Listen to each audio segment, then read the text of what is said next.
Madame, mademoiselle, monsieur, bonjour et bienvenue dans ce magazine où nous poursuivons notre découverte d'une théologie de la prière avec Patrick Royanet. Patrick Royanet, bonjour. Bonjour. Je rappelle votre livre, vous êtes théologien et votre livre « Et tu ne réponds pas, une théologie de la prière » paru aux éditions Salvator. Alors, je me permets de citer une prière justement de frère Pierre-Yves de Thésée qui dit ceci: « À la mesure sans mesure de ton immensité, tu nous manques, Seigneur.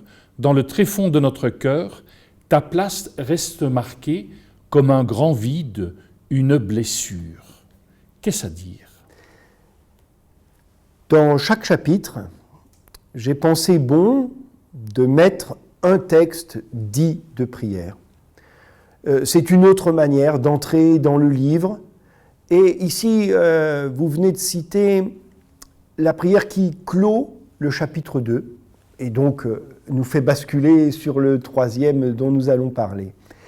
Elle exprime, je crois, exactement ce que nous avons dit dans notre dernier entretien, à savoir que c'est ce que nous expérimentons qui laisse deviner la priorité de Dieu. Ta place reste marquée comme un grand vide, une blessure. Ce silence de Dieu,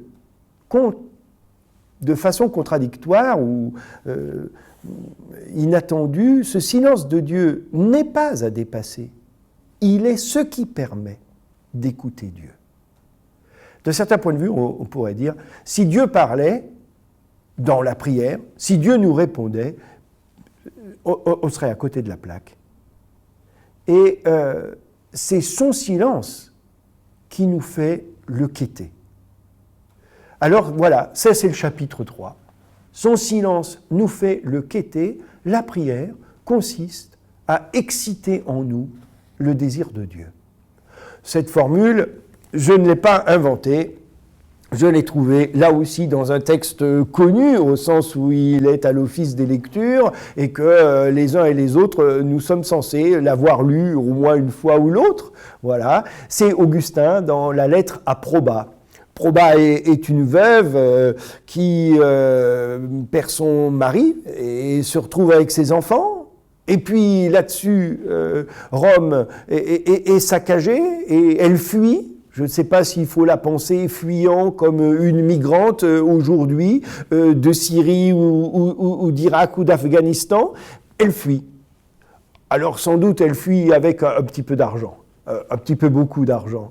Et elle se retrouve en Afrique du Nord et elle va faire connaissance assez vite avec Augustin. Et Augustin s'est engagé à répondre à une de ces questions. Raconte-moi ce que c'est la prière. En gros, moi quand je prie, ça ne marche pas, dit Proba. Voilà. Et Augustin va relever le défi.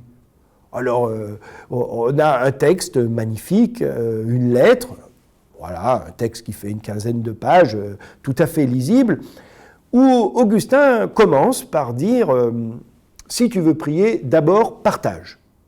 Alors, je ne sais pas si Augustin veut tirer quelques subsides pour son église d'Hippone, mais en attendant, c'est très important. Avant de disserter sur la prière, nous allons parler de la charité. Nous allons vivre dans l'agapé, dans l'amour de Dieu entre nous. Et ça occupe tout de même un tiers ou quelque chose comme ça du texte. Je me dis, quand même, vous écrivez une lettre sur la prière et vous passez un tiers du texte à rappeler qu'il faut pratiquer l'amour du prochain, c'est un peu hors sujet. Non, non. Il n'y a de prière que dans la charité. On y reviendra peut-être au chapitre 5. Mais voilà, c'est déjà dans ce texte d'Augustin. Et puis, Augustin va être étonné. Comment se fait-il que Dieu nous invite sans cesse, Jésus nous invite sans cesse à prier? On a la parabole du juge inique, que la veuve ne cesse de remuer pour qu'elle lui rende justice, etc. Il faut demander, frapper, la porte s'ouvrira, demandez, il vous sera fait réponse. Et en même temps, ne priez pas comme les païens, qui s'imaginent qu'à force de demande, ils vont obtenir. Alors, c'est un peu contradictoire. Et Augustin construit son texte sur cette contradiction. Demandez, ne demandez pas comme les païens. Alors, qu'est-ce qui lui reste comme possibilité? Ne croyons pas, dit Augustin, que quand nous prions, ce soit pour fléchir le Seigneur, ou ce soit pour le renseigner. Il sait lui-même, comme le dit l'Évangile, avant même que nous le lui ayons demandé, ce dont nous avons besoin. Mais alors, les paroles dans la prière sont nécessaires pour nous renseigner sur ce que nous devons demander. Que devons-nous demander? La vie bienheureuse, la vita beata, la beata vita. Ça, c'est un thème magnifique d'Augustin qu'il récupère à Cicéron, la vie bonne. Et Cicéron récupère ça d'Aristote, la vie bonne. Voilà, c'est ce que tout le monde veut, tout le monde cherche la vie bonne. Et c'est ce que nous avons à demander dans la prière. Mais cette vie bonne, c'est Jésus lui-même, c'est lui la vie, le chemin, la vérité. C'est lui la vie bonne.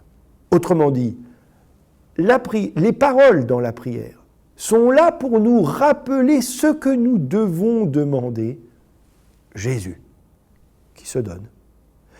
Les mots dans la prière excitent en nous le désir de Dieu qui se donne. Autrement dit, si jamais on veut poser la question, ça sert à quoi la prière? Il faut d'abord répondre à rien. Parce que la prière, ce n'est pas un moyen en vue d'un but. La prière, c'est un but.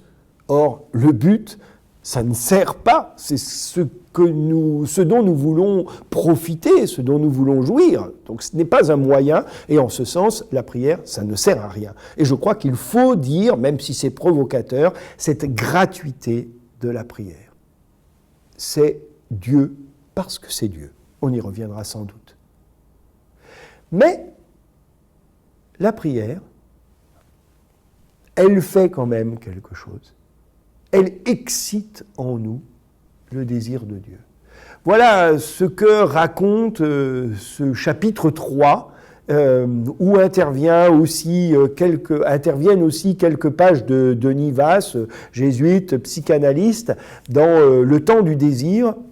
Tout son premier chapitre du temps du désir est justement de passer, dit-il, du besoin au désir. Comment je convertis ma prière pour qu'elle ne soit pas l'expression d'un besoin, a priori aussi légitime, mais qu'elle soit le lieu où se creuse mon désir de Dieu. Voilà un petit peu ce que j'essaye de faire en commentant Augustin et sa lettre à Proba. Dans cette idée de la vie bonne, c'est un petit peu la vie en abondance dont le Christ nous parle en Saint Jean. Je suis venu pour que les hommes aient la vie et l'aient en abondance. C'est cette vie-là, cette vie bonne? Sans doute, je ne suis pas sûr que j'aurais fait moi-même le lien, parce que je suis sensible, peut-être un peu en historien des idées, au fait de l'endroit où Augustin récupère ce thème, c'est-à-dire chez Cicéron, un auteur non chrétien. Ça m'intéresse que ce soit chez un non-chrétien que finalement Augustin trouve le sens de la foi, la recherche de la vie bonne. Et Cicéron est un passeur, parce que c'est plus ancien encore, c'est Aristote, et cette recherche de la vie bonne a été ces dernières décennies, remise particulièrement en valeur par Ricoeur dans Soi-même comme un autre, par exemple, puisque pour lui, la définition de la vie humaine, de la vie éthique, c'est justement cette recherche de la vie bonne avec et pour autrui dans des institutions justes, selon la formule de Ricoeur.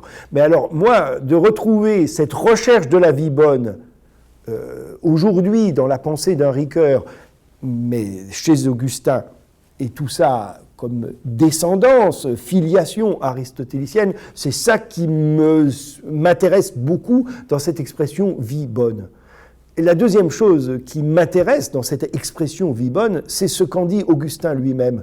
Nous devons désirer la vie bonne, qu'il est le seul à pouvoir nous donner, parce qu'il est lui-même cette vie bonne. Et là, il y a une espèce de concentration, un peu comme celle du sculpteur César, là, tout rentre l'un dans l'autre. Demander la vie bonne, très bien, sens chez Cicéron, à qui ? À celui qui seul peut la donner. Ah, déjà, ça nous oriente. Mais attention, il ne nous donne pas un truc, celui qui seul peut nous donner la vie bonne. Il se donne lui-même, chapitre 1, parce que la vie bonne, c'est lui. De cette manière-là, effectivement, la prière excite en nous alors ce désir de Dieu. Tout à fait. Merci beaucoup. Nous arrivons au terme de cette émission. Je vous remercie de votre fidélité et je vous dis à très bientôt.